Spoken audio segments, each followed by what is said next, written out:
qu'il serait bon que le Canada ait ses armes atomiques? Ah, ça serait nécessaire parce que des autres pays n'ont tout.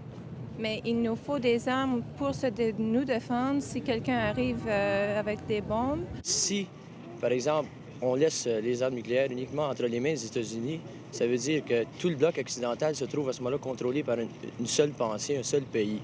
Pensez-vous que le Canada devrait posséder ses armes nucléaires?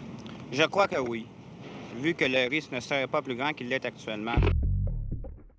On disait les Soviétiques ont la bombe nucléaire. En effet, ils l'ont eu en 1949, la bombe nucléaire. Et on se disait à tout moment, les Soviétiques peuvent frapper le territoire américain. Ils peuvent envoyer des gros avions bombardiers au-dessus du pôle Nord avec des armes nucléaires pour venir attaquer nos villes, pour venir attaquer nos campagnes. Est-ce que vous croyez qu'en cas de guerre nucléaire, les gens de la campagne pourraient s'en tirer plus facilement que ceux de la ville? Non, je ne crois pas. Si les États-Unis et l'Union soviétique se battaient à coups d'armes nucléaires, qu'est-ce qui se produirait? Bien, je crois que ce serait la fin du monde. Alors, il y avait des exercices aux États-Unis pour préparer les gens à des attaques nucléaires. On construisait, entre autres, des abris souterrains contre les attaques nucléaires. Maria et Melvin Minninson sont des convertis, influencés par toute une décennie de propagande sur la guerre nucléaire. C'est ce climat de peur qui pousse les Minninson à passer leur lune de miel dans un abri anti-atomique dernier cri de la compagnie Bomb Shelter Inc. C'était un climat de terreur qui s'était emparé des États-Unis et il y avait énormément de paranoïa aussi qui était associée à toute cette réalité et à ce contexte politique qui était entretenu, qui était encouragé par les dirigeants américains. Qu'est-ce qu'a été votre vie lors de la crise cubaine? Est-ce que vous étiez plus inquiète qu'auparavant et plus inquiète que maintenant? Oh, c'était vraiment quelque chose d'unique parce qu'à ce moment-là, on vivait sous une tension vraiment poussée. Dans la journée, à tout moment, on ouvrait la radio pour écouter quel développement nouveau arrivait, quelle réaction les États-Unis avaient eue, si la Russie avait décidé de retirer ses troupes. C'était quelque chose de vraiment formidable, tellement qu'à ce moment-là, les enfants nous énervaient parce qu'ils nous empêchaient d'écouter. Puis par contre, bien, on ne voulait pas nous les énerver avec cette affaire-là, alors on essayait de tempérer.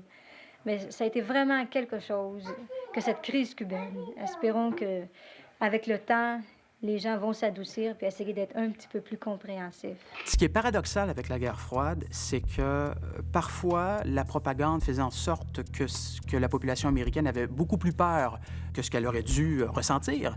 Et à d'autres reprises, on en est venu très près d'une confrontation directe, alors que les Américains n'étaient pas nécessairement au courant de ce qui se tramait réellement. J'admets également que si les États-Unis emploient la bombe atomique au Nord-Vietnam, ça va déclencher une guerre mondiale, parce que Pékin attend seulement qu'un faux mouvement des États-Unis pour anéantir, si on peut dire, le bloc communiste cherche une excuse. Il y a eu un climat de peur qui ne s'expliquait pas par des faits, nécessairement. Donc, il y avait un décalage parfois entre le sentiment de peur et la réalité. Parfois, la réalité était beaucoup plus menaçante que ce que les gens ressentaient, et à d'autres moments, le sentiment de peur était très, très élevé, alors qu'en réalité, les choses n'étaient pas si mal. Il y a quand même un paradoxe de l'arme nucléaire, parce qu'à la fois, elle doit servir la propagande pour susciter la peur. On a tous peur d'une guerre nucléaire.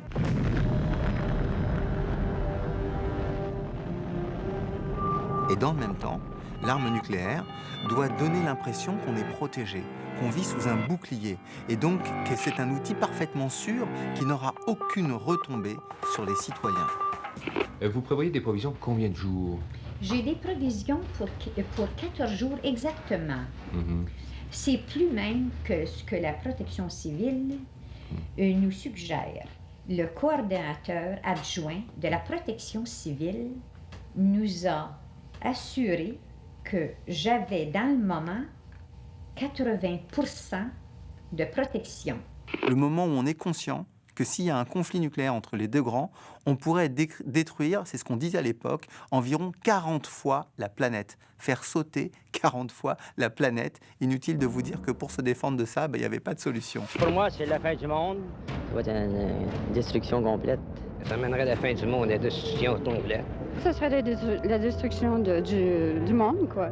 Vous êtes étudiant en sciences. Dites-moi, est-ce que vous consentiriez un jour à fabriquer des armes nucléaires?